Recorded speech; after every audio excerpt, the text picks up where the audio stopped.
Alright gang, welcome to the second video in the series of getting started metal detecting with the Equinox 600, which is what we have here. If you haven't seen the first video, please go back and watch that. It kind of goes through the basic setup and how to just get your feet wet and get started using your detector, kind of a quick start. In this video here, we're currently out at the beach, so we're going to go through our beach detection modes, and we might jump into some other settings. So whenever I get out to the beach and I'm ready to start detecting, the first thing I do is I turn my detector on. Now my detector's on right now, but what I'll do is I'll shut it off and we'll power it back up. Okay, now I haven't changed any of the settings in this other than changing the detection modes and the sensitivity, which I set up every time I get wherever I'm going. So we've turned the machine on. I'm detecting the beach. First thing I'm going to do is come down here and hit my little horseshoe. That turns my detector over to all metal mode, which means it's going to detect Ferris signals as well as our higher signals, which is, our Ferris signals is going to be anything -1 to -9. Okay, and I'm over here in beach 2. Okay, now there's 2 beach modes. We're going to hit our selection mode right here. Now here's beach 1. Okay, now according to the Mine Lab brochure for beach 1, this mode is going to be for wet and dry sand, but it's going to be for sand that doesn't have a lot of iron signal in it, a lot of metallic sand, and it's also going to be for a lower salty area. So salt, as we know, it can conduct electricity, and it can also transmit and receive signals back and forth, so it can give you a lot of interference in your detecting and your signals. If it's a really windy day at the beach and there's a lot of sand and there's a lot of salt blowing around in the air, you can actually get a lot of false signals from that. So our beach 1 mode is going to be for wet or dry sand in areas that don't have a lot of interference from salt and metallic sand and things of that nature. Okay, I rarely ever use beach 1. Okay, I'm almost always going to use beach 2 out here in the Gulf of Mexico and salty areas. So I'm going to come over here, I'm going to hit my little detector right here that's going to change my mode over into beach 2. And what that's going to allow me to do is it's going to put the detector on high alert, looking for a lot of salt interference and a lot of metallic sand interference and stuff like that. And it's going to use its microprocessing to better help me identify good targets and real targets from false targets. Now, as you can hear, we're getting little blips here and there. Okay, and those little blips are coming from interference. It could be coming from salt in the air. It could be coming from the little beach bar over here that has electricity running through it. It could be coming from this condo over here that's putting out a lot of electrical signals, and we have, you know, cell phone antennas on top of those things. So whenever we're hearing little blips like that, just as you saw, that's a fake target ID. There's nothing under this coil, okay, except for sand. So what I'm going to do is I'm going to come over here and I'm going to turn my detector, my sensitivity, or my gain, however you want to call it, down 2 notches. I always go 2 at a time. Okay, so now I'm down to 20, which is still a really good, it's really good gain, really good sensitivity, but it should cut down on a lot of that interference because it's not listening as hard. Okay, and in some instances you're still going to get some interference, but the more you use your detector, the more comfortable you're going to get to be able to hear the different tones and what's a real target and what's an interference. And that's not something I can explain to you. It's just something you've got to get out there and get used to. Okay, so now that we're set up in our beach 2, because we're in a salty area here on the Gulf of Mexico, let's go through a few of our other settings.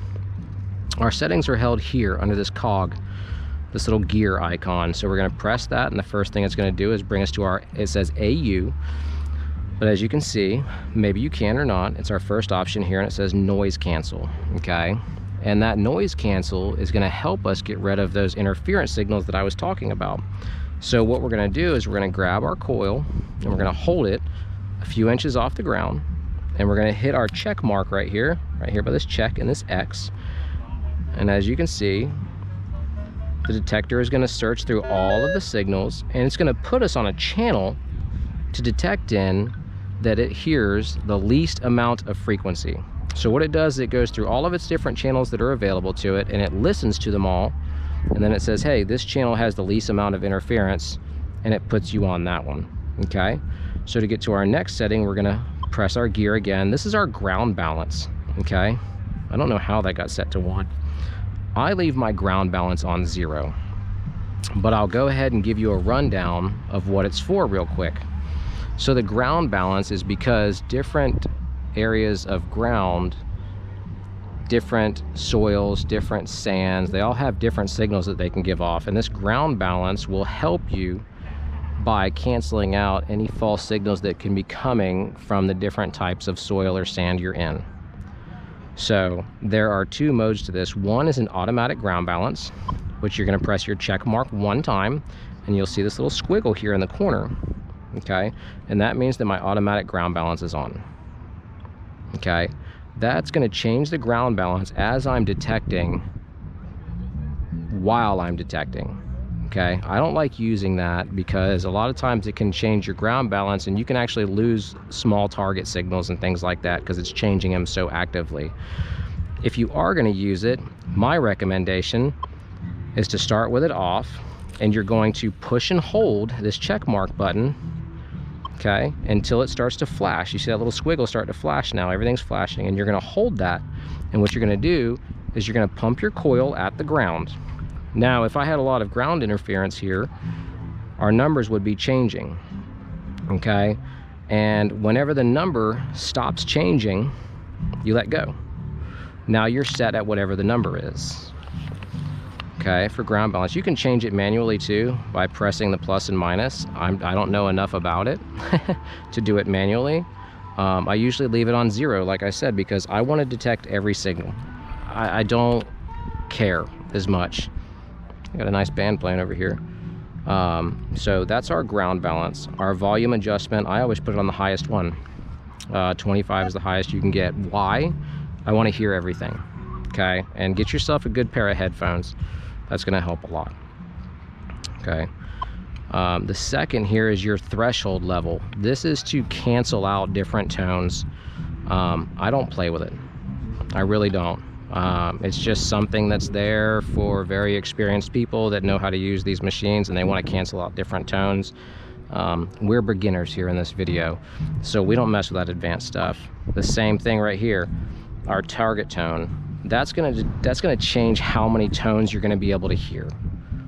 Okay, you got 50 tones, so you're gonna hear a lot of different sounds and stuff like that. You can turn it to 5 tones, and you can hear it gets different. You could turn it to 2, and you could turn it to 1.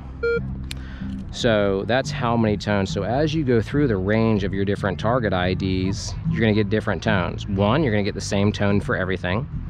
2, you're gonna have it's gonna come up to, I think, here, right at your 10, it's gonna have 1 tone, and then past that's gonna have another. 5 tones, it's gonna break up this column into 5 different tones, and 50 is gonna break it up into 50. I like 50, I really do. But it's all about personal preference and what works best for you. So try them all and see what you like best. The accept reject is a menu that you can go through, and by using the plus and minus, let's say I didn't want to hear any 5 signals. I'm gonna hit this check mark, I'm gonna go to 5, hit the check mark, and now, as you can see, there's a gap right there. So anything that gives me a target ID of 5, I'm not gonna hear. Okay, and let me see if I can show you. So I think, let me get out of this and back into it. So that's a 20. So let's say I didn't want to hear that 20. I'm gonna press my gear icon, I'm gonna come to my accept reject, and I'm gonna go to 20. I don't want to hear that signal, so I'm gonna hit that check mark. I'm gonna come back by pressing my little detector. See, now we're not hearing our 20, but we're gonna hear that 18 because there's some oxidation and stuff on here. So that's our accept reject. Okay, I'm gonna turn that back on. You just turn it back on by going over the number that you canceled out and pressing the check mark again, and then you're good to go. So we'll press the gear icon one more time, and that brings us to our, let me see if I can remember exactly what this is. This is kind of your recovery speed, I think is what they call it. And it's how fast the detector will sound off for multiple items. Okay, and let me see if I can show you here. Let me use something smaller than this and I'll show you. So we'll throw this quarter in the sand right there, and then we'll throw this dime in the sand. Okay, so now we're set to 3 for our recovery speed. That's the fastest setting you have on the Equinox 600. Okay, and that means the detector is going to try and recover from one signal to make another signal as fast as it can. So let's hear what it sounds like. So you can hear those multiple tones coming across really quick. Let's turn it down to 2. It kind of sounds the same. Let's turn it to 1. Oh, maybe I need to get out of this. Well, it wasn't a very good example. But the theory behind this is that if you have it set really low, like at a 1, you're going to have the tone last longer. So a beep is going to last longer, and the higher the number, like I have it set to a 3 here, which would be a 6 on the Equinox 800, it would be faster. So you'll hear a beep beep. And if you set it down to 1, you're supposed to hear a longer tone, so you might just hear a solid beep, just beep, and that's it. I set mine to 3 all the time, because I swing my detector fairly slow, what I think is fairly slow, and I like to hear those numbers. I like to hear those target IDs and those tones. It helps me identify what it is. I'm going to dig it all anyways, and you are too, because we're beginners, and that's what we do. We dig everything. So I suggest putting it up to 3.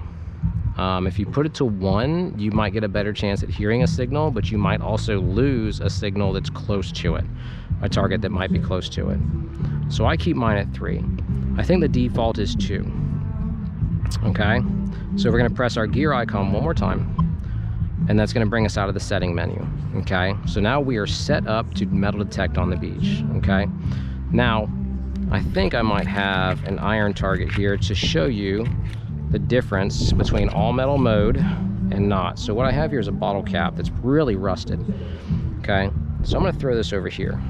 Okay, this is the remainder of a bottle cap. Now listen, you can see how we're getting these negative numbers here, and it's a really fractured signal, but we're getting negative target IDs. Okay, and that means that there's ferrous compounds detected in an iron compounds, rust and stuff like that. So if I press this horseshoe, you'll notice that this part of the detector goes blank. That removes 0 to -9, which is your ferrous signals. So the theory behind that is now I'm not going to pick it up because it's rusty and it's got a lot of ferrous, you know, stuff in it. But it wasn't, it's hard to say, it wasn't born a ferrous signal, but because it's rusted and corroded, it's giving off those ferrous signals. Now there's a trick to this, okay, that I learned from a YouTube channel, and I think I'll tell y'all too. So if I'm going over a signal and I get that weird fractured signal, okay, that I can't repeat, it's not repeatable like the coins, okay, it's this.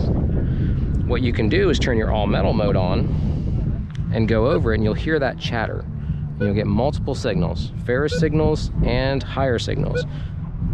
So what you can do is put your coil directly over where you think it is, and you can pump it, and you can hear that that really low target sound of it being a ferrous thing, and you can kind of identify what it is from that point. It's a rusty bottle cap or something of that nature. You know, I advise digging everything, but if you want to try and weed out rusty bottle caps like that, that's something you can do. You can pump your coil up and down over the target, and if you hear those iron tones, you can pretty much guarantee that it's going to be an iron target, a ferrous target. So that pretty much covers everything you need to get started on the beach. You know, if you have any questions, go ahead and leave those in the comments. I'll be going through all the different modes. I don't know that I'll be doing the park and field modes in parks and fields respectively. I might just do them right here at the beach. It's a beautiful day and I might knock these videos out here, but I'm going to try to keep them fairly short and informational and compact. That way you can come and see them as you want and get through the different settings. So hope you enjoyed it, and if you did, please like and share and subscribe. I can't stress that enough. Share the videos and like them. The more likes and views we get, the more of these videos I can make. So hopefully you enjoyed it, and we'll see you next time.